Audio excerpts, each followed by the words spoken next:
This is it, one of the most controversial Mario games of all time. Does this mean that the game is bad? Well, no, not necessarily, but it is disliked due to what this game has spawned. See, this is the start of the new Super Mario Bros. Series. Basically 4 games that are associated with the word new that are also Super Mario games. I don't mind the naming right offhand. I mean, every 2D Mario game is associated with the title Super Mario Bros. Even Super Mario World, which is just Super Mario Bros. 4 in Japan. Anyway, the issue is mostly due to a lot of the thematic and art style choices that make all 4 games incredibly similar to one another. It gets a little dull when looking at the games together. However, separately, these games aren't considered bad games, and it's just unfortunate that the games are all so similar. Still, I'd rather do separate reviews. Why? Simple to talk about how the games are different. A lot of reviewers lump most of these, if not all the games together in one video. I'm going to be taking things a little slower. Shame though, there was actually a lot of hype for this game when it came out. This game is more or less Super Mario Bros. 5 released on the DS. No, I'm not the biggest fan of the touchscreen of the DS, but this game promised more to be a classic platformer, only using touch controls for item management. I enjoyed the idea and I picked up the game when it came out. A lot of people did. One of the best sellers on the console, which is why 3 more games came from it. I beat it, liked it, put it down, but never really replayed it until this review. Reason? I don't recall. So let's go find out. This is the first appearance of a fan-favorite form of Bowser, so let's do it. Let's take on Dry Bowser! So, starting out, some thunderclouds form while Mario and Peach are walking. The thunderclouds attack Princess Peach's castle off in the distance. While Mario wonders what to do, Bowser Jr. interrupts their walk out of nowhere and kidnaps the princess. What about the thunderclouds? An entirely optional boss fight! Haha! Anyway, you chase down Bowser Jr. through the entire game as he runs to different towers. After kicking his ass in a few towers, you chase him to the boss fight. I could have called this Sauron takes on Bowser Jr., but it is the main boss fights where things get just a tiny bit interesting. See, the first boss fight is Bowser himself. You fight him by getting behind him and flicking a switch and dipping him in lava like Anakin Skywalker. This time, however, Bowser gruesomely dies and turns into a skeleton. Oops. Bowser Jr. doesn't seem too concerned as he continues to run towards the end of the game. It's at the end of the game where you square up again against Bowser himself. This time as a big-ass magic-wielding skeleton, more or less a dry bones, and it's a form known as Dry Bowser. You drop him in a bottomless pit and continue to the second section of the final world, where Bowser Jr. does some magic and revives Bowser, but even bigger. After fighting Bowser and Bowser Jr. teamed up one last time, Mario saves Princess Peach. Okay. So what we have here is a few ideas. There should have been more focus on either Bowser Jr. using his own minions, or Dry Bowser. Bowser Jr. is just there as he's constantly running through each stage.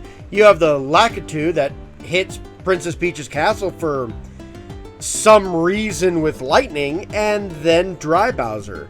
There's a lot of what I guess you'd call lore here, but the game feels disjointed due to this.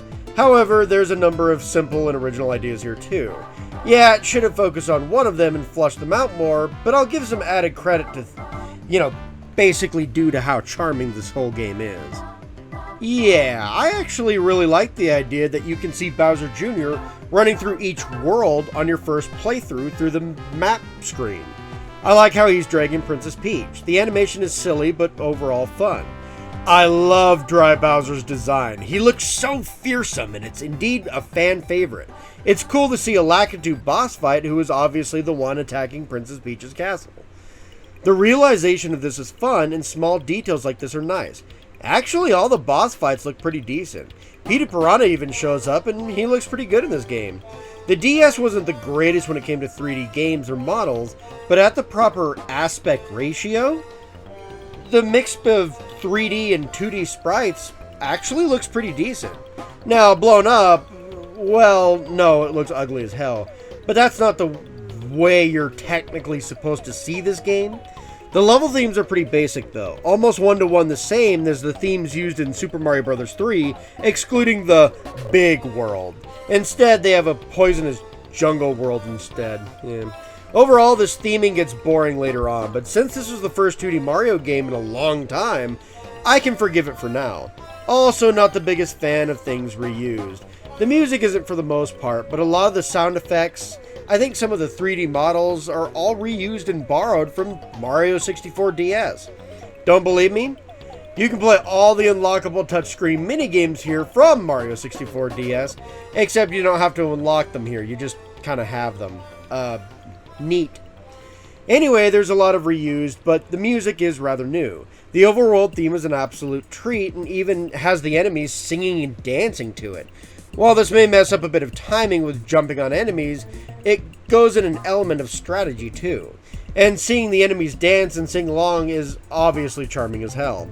For the record, they do this with every tune. The underground theme has been remixed to include them, and it isn't too bad, but this is essentially the same underground theme that you've been dealing with since the original Super Mario Bros.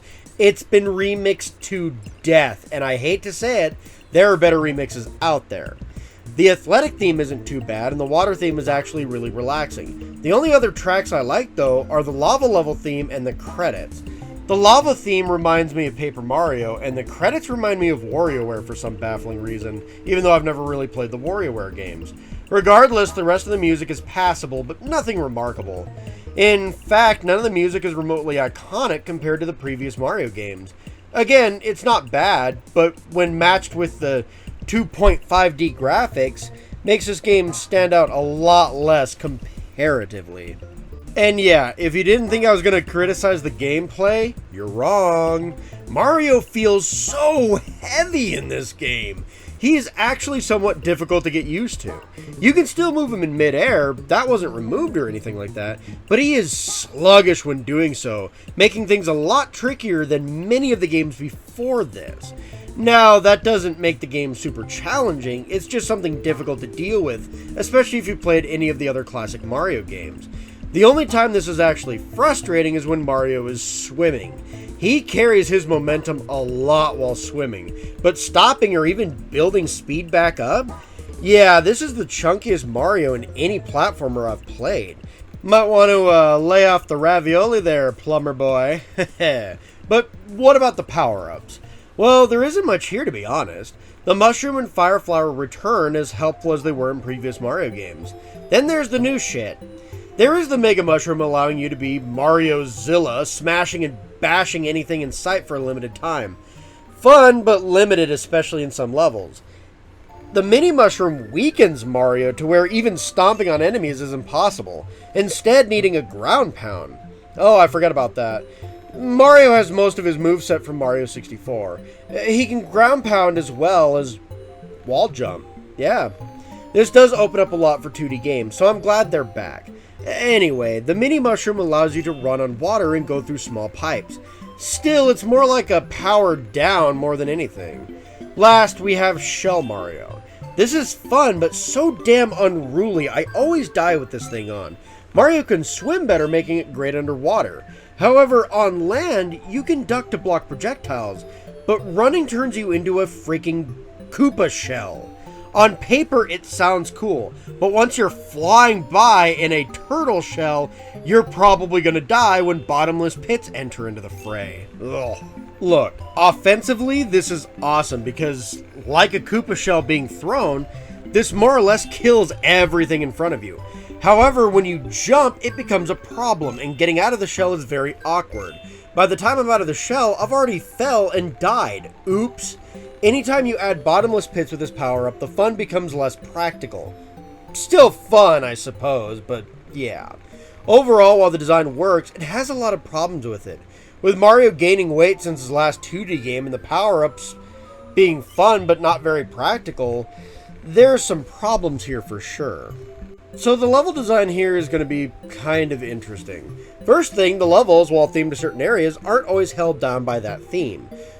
For example, there is indeed some levels based on sand in the second world, particularly the final palace. But some places in the desert area have caves, some have cactus enemies, and this one, it's a level based on moving blocks.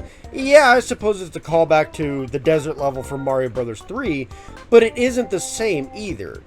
They just kind of have this level. This could be in any area, but it happens to be in the desert level. Okay. A lot of levels are like this, though. There's a level in the sky that has a giant flying wiggler that you just ride on. The Poison Jungle has Plessy show backup, but a lot of levels are very gimmicked inspired, which waters down the impact of certain levels too. The levels don't build on anything, excluding a few challenges, unlike many other 2D Mario games, which build on certain enemies and concepts eventually. They aren't bad, some of the levels are legit fun and challenging, while some are annoying, so it's hit and miss for sure. As for the boss fights, I actually like these. They're way better than the boss fights in any other 2D Mario game, including Mario Bros. 3 and Super Mario World. Seriously, you can fight Petey Piranha, who has a creative boss fight here, and a giant Goomba, which is more fun than it probably should be. A Pokey Mummy, who's really fun as well. Dry Bowser is a different spin on the typical Mario Brothers boss fight, and Bowser Jr. more or less replaces Boom Boom style enemies, but it works better. He acts like Boom Boom running at Mario a lot, but eventually starts throwing Koopa shells that you have to throw back for added challenge. Unless you're Fire Mario, of course. Overall, while there are a few levels that stink or are kind of boring, the callbacks to previous games are fun, most of the levels are entertaining, the boss fights are good too. Also, while you go after flagpoles like Super Mario Bros. 1, there's plenty of references to other games, like these moving blocks straight out of Super Mario World. Awesome! So, believe it or not, there are actually some secret worlds to play in. If you beat the Mummy Pokey or Petey Piranha as Mini Mario, you end up going to a different, more challenging world. If you want to play them all, there's a save feature, so no worries. You can always go back to previous levels to do this again. Still, it isn't too bad with Petey, but Pokey Mummy is kind of a pain in the ass to fight as Mini Mario. The only advantage with the Pokey Mummy is that you can get a mini mushroom in his palace. In Petey's palace, you can get one there, but it's a bit more difficult. There are these item boxes that shuffle through certain items, so you can get one through one of these, but it's still a pain in the ass if you make a mistake. Remember, Mini Mario can only take one hit, making the fights far more challenging, and only a ground pound works. You can't just jump on the enemies, you actually have to do a ground pound, which slows your progress down ever so slightly. Next, you can get star coins. There's 3 in every level, and some are easy to get, while some are challenging and some are utter bullshit. However, only rarely do you need to pay to get into levels. Most of the time, you use these to pay to get into mushroom houses for Atom items. Nice. Overall, after replaying this game, it's kind of hit and miss in a lot of categories. While I complain, I do think some of these things work overall, but only because this happens to be Mario. What's worse, if I was to compare this game with any other 2D Mario game before it, I'd say the only game this one beats out is probably the first one and maybe Lost Levels. That being said, I don't think the game is necessarily bad either. Most of the levels are pretty good. The secrets are only required to help you, rather than to, use to progress like certain other Mario games. The charm works somewhat well despite how much is reused, and while the story is kind of there, it does particularly work with how simple Mario is supposed to be. I'd say my biggest actual issue is the gameplay with how heavy Mario is, and the parts of the story that make no sense aren't just flushed out. Overall, I do think as much as I am harsh on this game, it's still a good game at the end of the day, and I can still recommend checking it out. It's just a bit better as my overall Mario experience started out with far better 2D Mario games like 2, 3, and World. Still, a 7 out of 10 isn't bad. The game hasn't aged well, but overall there's still some fun concepts and things here. This is easily the most creative game in the new lineup, just to let you guys know. But that's all the time I have to talk about New Super Mario Bros., I suppose. I probably should head back to Zelda 2. Oh, lovely. If you liked the video, please like, subscribe, comment, hit the bell for quick updates, and the next time I'll be reviewing Zelda 2. Oh, shit, I kinda died. Whoops. Oh, I'm sorry to hear that. You died?